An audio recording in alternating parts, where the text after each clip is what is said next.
విశాఖ కూటమిలో విభేదాలు బగ్గుమంటున్నాయా? టీడీపీతో జనసేన బీజేపీలు కలవడం లేదా? ఎవరికి వారే యమునా తీరే అన్న చందంగా నేతల తీరు ఉందా? నాయకుల మధ్య సమన్వయ లోపంతో ఇంటింటికి మంచి ప్రభుత్వం కార్యక్రమం సక్సెస్ కావడం లేదా? ఇంతకు సాగర తీరంలో కూటమి పార్టీల మధ్య విభేదాలు ఎందుకు వచ్చాయి? సైకిల్తో కమలం గ్లాసు నేతలు కలవపోవడానికి అసలు కారణాలేంటి?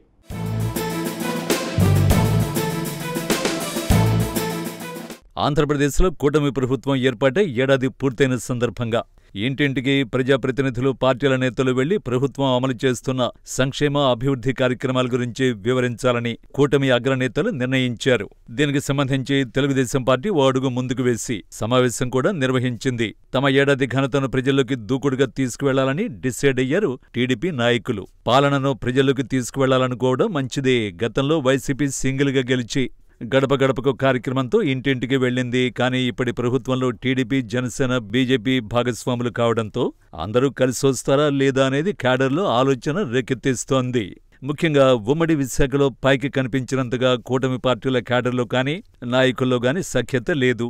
సొంత పార్టీలో సైతం ఇబ్బందులు బహిర్గతం కావడంతో ఈ మూడు పార్టీలు కలిసి నడుస్తాయనే ప్రశ్న తలెత్తుతోంది.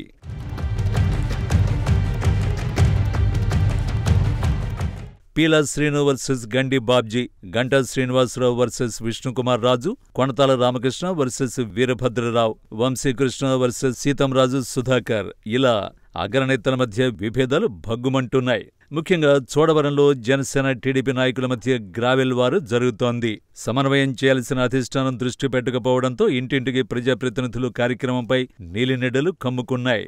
మామూలుగా అయితే కూటమి భాగస్వాములుగా జనసేన, బీజేపీ కూడా కలిసి ఇంటింటికి నడవాలి. కానీ ఇప్పుడు ఆ విషయంలో అలా జరగడం లేదట. ఈ కార్యక్రమంలో జనసేన, బీజేపీ యాక్టివ్గా పాల్గొనడం లేదట.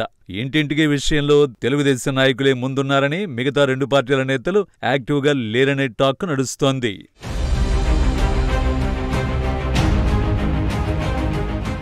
ఇంటింటికి కార్యక్రమంలో టీడీపీ నాయకులే వెళితే మొత్తం వారి క్రెడిటే అనే విధంగా ప్రజల దృష్టికి వెళుతుందని భావించడంతో సొంత పార్టీ జెండాలతో మిగతా కూటమి నేతలు కూడా ప్రజలకు వెళ్లే ప్రయత్నం చేస్తున్నారట. అయితే జనసేన, బీజేపీ కూడా టీడీపీతో కలిసి వెళితేనే నిండుదనం ఉంటుందని, బయటికి కూడా తప్పుడు సంకేతాలు వెళ్లకుండా ఉంటాయన్న అభిప్రాయాన్ని వ్యక్తం చేస్తున్నారు సీనియర్ నాయకులు. స్థానిక వర్గ పోరుకు ఈ కార్యక్రమంతో అయినా స్వస్తి పలకాలని కూటమి పార్టీల కింది స్థాయి క్యాడర్ ఆశపడుతోందట.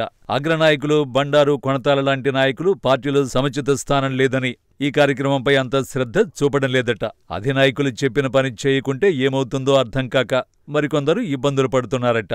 కొన్ని చోట్ల ప్రజల నుంచి ఎలాంటి ప్రశ్నలు వస్తాయన్న ఆలోచనతో కొందరు వెనకడుగు వేస్తున్నారట.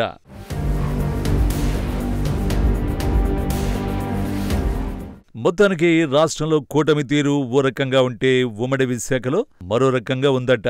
చోడవరంలో టీడీపీ, జనసేన రాజుల మధ్య మాటల యుద్ధం బహిరంగంగానే జరుగుతోంది.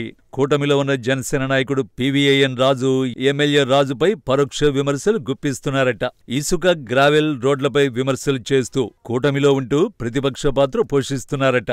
ఈ పరిస్థితి ఎమ్మెల్యేకు ఇబ్బంది కావడంతో సుపరిపాలనలో తొలి అడుగు కార్యక్రమంలో కలిసి వెళ్లడం లేదట. ఇలా ఉమ్మడి విశాఖలో ఎక్కడ చూసినా ఇదే తీరుతో కూటమి నాయకుల తీరు నవ్వుల పాలవుతోందట. కూటమితో కలిసి నడవాలంటే బీజేపీకి సముచిత స్థానం కల్పించాలని కమలం క్యాడర్ డిమాండ్ చేస్తోంది.